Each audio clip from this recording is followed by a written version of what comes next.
Good morning friends. हम लोग क्या कर रहे थे, तो हम लोग बीपीएससी का जो मेन एग्ज़ाम होने वाला है अब तो अगस्त में होगा, तो उसी से संबंधित कुछ क्वेश्चन को देखते हैं और उसका एक्सप्लेन करते हैं। तो आज क्या क्वेश्चन है, तो यह आज भी बिहार स्पेशल है। इससे पहले भी लगभग इस तरह के 100 से अधिक क्वेश्चन बिहार से संबंधित, पॉलिटी से संबंधित, इकोनॉमिक्स से संबंधित हो या ज्योग्राफी हो या हिस्ट्री हो या आर्ट एंड कल्चर हो, सबका सब बनाकर हमारे यूट्यूब चैनल पर लोड कर दिया जा चुका है।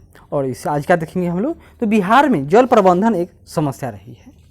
क्यों? क्योंकि जानते ही हैं कि जब गर्मी में आधा बिहार, उत्तर बिहार में बाढ़ आता है, उसी समय दक्षिण बिहार में सूखा रहता है। कहीं पीने के लिए पानी नहीं है और कहीं पानी से बचने के लिए जगह नहीं है, वाली बात हो जाती है।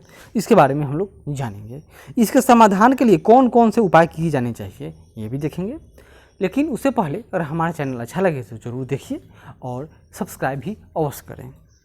तो बिहार के 28 जिले बाढ़ से प्रभावित हैं। यह सभी जिले मुख्य तौर पर गंगा के ऊपरी मैदान में पड़ते हैं, यानी कि उत्तर बिहार की बात है। शेष बिहार के 3 से 4 जिलों के कुछ हिस्से साल 2 साल में सूखे से पीड़ित हो जाते हैं। जैसे जो झारखंड से के किनारे वाले जिले जैसे औरंगाबाद, गया, नवादा। बिहार की भूमि कृषि संभावनाओं से भरी हुई है। अगर उस क्षेत्र के जल को प्रबंधित कर दिया जाए या लिया जाए तो यह क्षेत्र विश्व का सबसे अधिक उत्पादन और उत्पादकता देने वाला क्षेत्र बन जाएगा। अभी भी तो उत्पादन है ही। भारत का सबसे घना आबाद बसा राज्य कौन है? बिहार। आबादी कितना %? तो 1106 व्यक्ति प्रति किलोमीटर। क्या यह उत्पादन नहीं है? सारे जो भारत में देखिए, कहीं भी कोई भी रेलवे स्टेशन पर जाइए, सारे कमाने वाले कहाँ के रहते हैं? सब के सब लोग बिहार से जाते हैं। यह भी तो उत्पादन निर्यात ही है। पैसा कहाँ लाएंगे? तो बिहार में आएगा। हाँ, ये दूसरी बात है कि बिहार में कंपनी कारखाने का विकास न हो पाया है, न ही खेती में भी अनिश्चितता है, तभी तो लोग पलायन करते हैं। लेकिन इतनी बड़ी आबादी है, हम कागज़ पर तो हम लोग लिख सकते हैं। ये पूछ रहा है कि प्रबंधन करें, तो कि मत्स्य पालन करा देंगे, उसको पशुपालन कराएंगे, खेती कराएंगे, वह आबादी रह जाएगी। लेकिन ऐसा रियलिटी तो नहीं है, लिखना तो नहीं है, ऐसा नहीं लिख सकते। तो क्या लिखेंगे, देखिए। अगर उस क्षेत्र के जल को प्रबंधित कर दिया जाए तो आंध्र प्रदेश से मछली नहीं लाना होगा, सारे मछली यहीं पर हो जाएंगे। तो यह क्षेत्र विश्व का सबसे अधिक उत्पादन और उत्पादकता देने वाला क्षेत्र बन जाएगा। फिर यहाँ पर इन कृषि उत्पादों के आधार पर कृषि आधारित उद्योग जैसे चीनी उद्योग तथा खाद्य प्रसंस्करण उद्योग में जैसे फलों की जेली, अचार, मुरब्बे, नूडल्स, केचप आदि बनाया जा सकता है। लिखने को बहुत कुरकुरे, मुरमुरे, चिप्स, जितना दुनिया का जो हम लोग दुकानों में देखते हैं, लिख दीजिए। इतना सारा बनाया जा सकता है, अभी तो है तो नहीं। बिहार के लगभग 85% लोग कृषि क्षेत्र से जुड़े हुए हैं। राज्य की कुल 174 लाख हेक्टेयर भूमि में से वर्तमान में 108 लाख हेक्टेयर भूमि कृषि योग्य है, जिसमें शुद्ध सिंचित क्षेत्र मात्र 46.8 लाख हेक्टेयर है। शेष क्षेत्र जल प्रबंधन के अभाव में असिंचित है, अर्थात संसाधन के बिना संसाधन का उपयोग करने में से बिहार वंचित है। जाहिर है कि बेहतर जल प्रबंधन बिहार के अधिकांश जनसंख्या को विकास के पथ पर लाने के लिए जरूरी है। सोन नदी के ऊपर बांध बनाकर गंगा का दक्षिणी मैदान के क्षेत्र को सिंचित बना लिया गया है, जिससे विकास का एक नया सिलसिला शुरू हो गया है। यानी कि आरा बक्सर के क्षेत्र में जाइएगा या जो सासाराम वाले इलाका में जहाँ पर सोन नहर है, तो वहाँ पर सिंचाई सही मायने में होती है। लेकिन जो उत्तर बिहार की नदी जैसे गंडक परियोजना हुआ, सोन हुआ, कोसी परियोजना है, ये सब क्या है, इससे यहाँ पर जो नहरें हैं वह बाढ़ी नहर है कि जब पानी नदी में अधिक हो जाएगा तो वहाँ का पानी को कम करने के लिए अन्य क्षेत्रों में पानी की सप्लाई की जाती है। यह सिंचाई परियोजना की नहर नहीं है मूल रूप में। तो क्या किया जाए कि जो उत्तर बिहार की जो नहरें हैं, इनको भी सिंचाई परियोजना की नहरों में कन्वर्ट करने की आवश्यकता है। उत्तर बिहार का मैदान हिमालय नदियों का क्या है, तो खेल का मैदान है। हिमालय से गिरने वाली नदियों का एक चैनल बनाकर जल्द से जल्द गंगा में इसको मिलाया जाना चाहिए। इस चैनल में पानी को नियमित करने के लिए और जल स्तर को सीमित रखने के लिए तटबंध की ऊंचाई कम होनी चाहिए, ताकि जब जलाशय में पानी नियंत्रण से अधिक हो तो तटबंध के ऊपरी मैदानी क्षेत्रों में धीरे धीरे फैले, जिससे लोगों को बाढ़ क्षेत्र से हटने का समय भी मिल जाएगा और जान माल की हानि भी कम होगी। केवल बैराज बनाने से ये काम नहीं चलेगा। समझ लीजिए, 1991 में नेपाल और भारत सरकार के बीच एक संयुक्त विशेषज्ञ दल गठित की गई थी, जिसका अनुसंधान कार्य तथा परियोजनाओं से होने वाले लाभ के हिस्सों का आकलन हेतु प्रक्रिया निर्धारित करनी थी। अब नेपाल में लोकतंत्र की बहाली से उस क्षेत्र में तेजी से आने की आशा की जा सकती है। लेकिन जितने भी बिजली परियोजनाएं हैं, अगर जो भी नदियाँ बिहार में आती हैं सबके सब नेपाल से आती हैं, अगर उन पर पनबिजली परियोजना बैठा दिया जाए तो नेपाल का जितना जीडीपी है उससे अधिक केवल भारत ही उनको पैसा देगा। लेकिन नेपाल सरकार का कहना है कि हम रुपया न लेंगे, उसका मांग है कि हम डॉलर लेंगे। आखिरकार नेपाल भी तो कहने के लिए कि वह एक स्वयंभू कंट्री है, या तो वह चाइना कार्ड खेलेगा, नहीं तो डॉलर दीजिए, यानी भारत को वह बार्गेनिंग करेगा। डॉलर रहेगा तो वह पैसा अपने मन मर्जी से खर्चा करेगा। इसी कारण भारत और नेपाल में उतना काम उस जो जिस रफ्तार से काम होना चाहिए वो न हुआ, और अब प्रेजेंट में तो नेपाल भी चीन के पाले में ही चला गया। बिहार में जल प्रबंधन को सुव्यवस्थित बनाने के लिए बिहार की नदियों को, मुख्य रूप से हिमालय की नदियों के पानी को जो समुद्र में बेकार चला जाता है, प्रायद्वीपीय पठार से जोड़ने की बात की गई है। लेकिन संसाधन और तकनीक के अभाव में यह सफल नहीं हो पाया है। और बात यह भी दूसरी है कि उसके लिए बहुत हज़ारों मेगावाट के बड़े बड़े पंप को लगाने की आवश्यकता होगी। लगभग 1 लाख किलोमीटर से अधिक का एरिया सबमर्ज हो जाएगा। तो कौन सा इलाका सबमर्ज होगा? यह उत्तर बिहार ही ना सबमर्ज होगा। जो अभी जितना बाढ़ में फैला हुआ है उतना तो इलाका उस हालत में भी सबमर्ज ही कर जाएगी। तो नल जल जो नदी जोड़ो परियोजना है उससे मुख्य रूप से बिहार को तो लाभ नहीं ही होगा। बिहार में हिमालय से बहने वाली नदियों के पानी का यदि प्रबंधन कर लिया जाए तो उत्तर बिहार के मैदानों की बाढ़ की समस्या खत्म हो जाएगी। दक्षिणी बिहार का सूखा क्षेत्र सिंचित हो जाएगा। बिहार में 3 प्रमुख मैदान परियोजनाएं कार्यान्वित थी। कौन कौन? कोसी परियोजना, गंडक परियोजना, सोन परियोजना। यह सोन तो दक्षिण में हो गया और यह दोनों उत्तर की है। उपयुक्त तीनों परियोजनाओं को command area development programme CADP में 1974 में लाया गया था।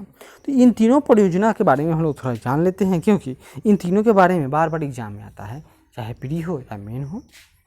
कोसी परियोजना, यह उत्तरी बिहार की प्रमुख बहुउद्देशीय परियोजना है। इस परियोजना की स्थापना 1953 में हुई थी। इस योजना के कार्यान्वयन की कड़ी के रूप में अप्रैल 1994 में नेपाल सरकार के साथ हुए समझौते में दोनों देश इस योजना के सफल निर्माण के लिए हर सुविधाएं प्रदान करने के लिए वचनबद्ध हुए, यानी कि राजी हुए। इन दोनों के बीच MOU पर हस्ताक्षर हुआ होगा। इस योजना का मुख्य उद्देश्य सुरक्षात्मक एवं उपचारात्मक विधियों द्वारा कोसी नदी की बाढ़ तथा बाढ़ जनित मलबा पर निरंतर खिसकते प्रवाह पथ पर रोक।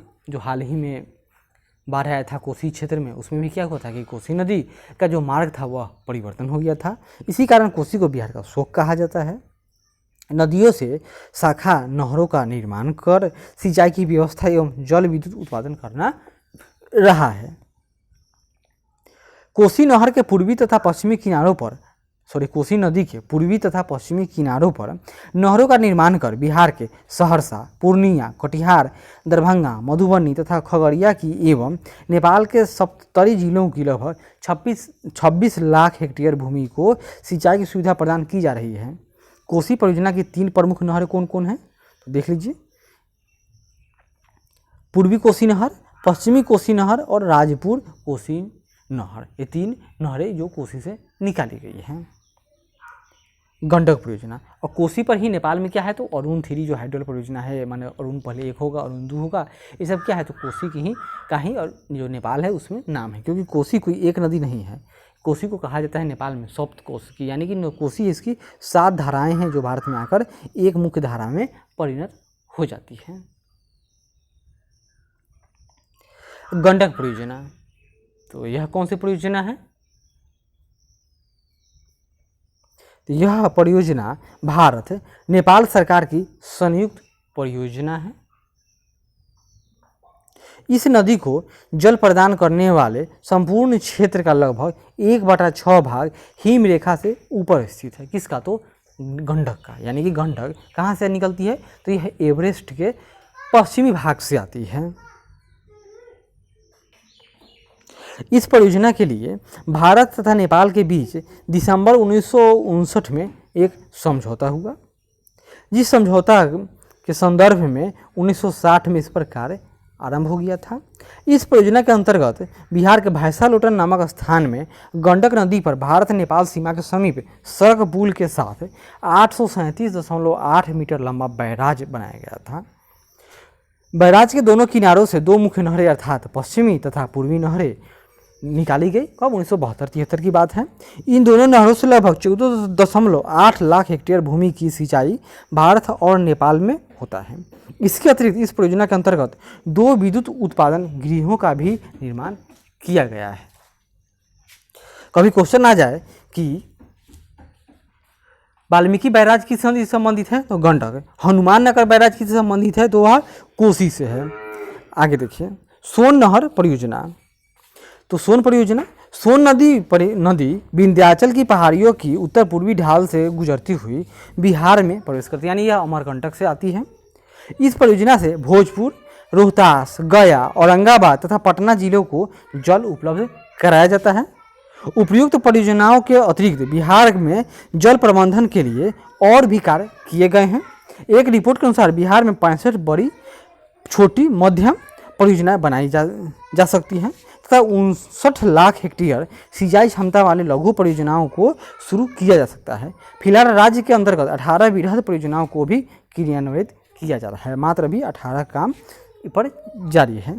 कुछ प्रमुख परियोजना जैसे पश्चिमी कोसी नहर परियोजना, दुर्गावती जलाशय योजना, अपर क्यूल जलाशय, बटेश्वर स्थान फेज 1। इनके अतिरिक्त कुछ प्रमुख अंतर्राज्यीय परियोजनाएं भी चल रही हैं, जैसे बाण सागर परियोजना। यह बाण सागर परियोजना सोन नदी पर है और यह मध्य प्रदेश, यूपी और बिहार तीनों की संयुक्त परियोजना है। कदवन जलाशय योजना, कनहर जलाशय योजना, जमनिया पंप नहर योजना, ऊपरी महानंदा सिंचाई योजना।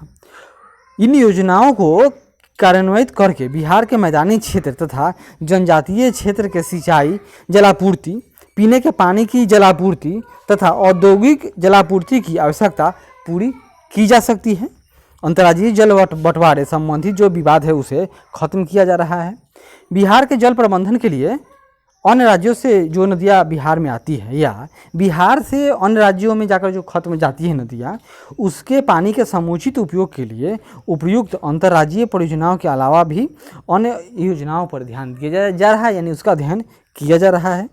कुल मिलाकर बिहार का जल प्रबंधन एक कठिन कार्य है, लेकिन यह असाध्य नहीं है और विश्व में ऐसे बहुत से उदाहरण हैं जहाँ अस्थायी बाढ़ पीड़ित क्षेत्रों को लहलहाती कृषि क्षेत्र में तब्दील कर दिया गया है। बिहार में राजनीतिक इच्छा शक्ति की कमजोरी के कारण बाढ़ की समस्या तथा जल प्रबंधन पर उचित ध्यान नहीं दिया गया, अतः जल प्रबंधन बिहार के लिए गंभीर चुनौती है।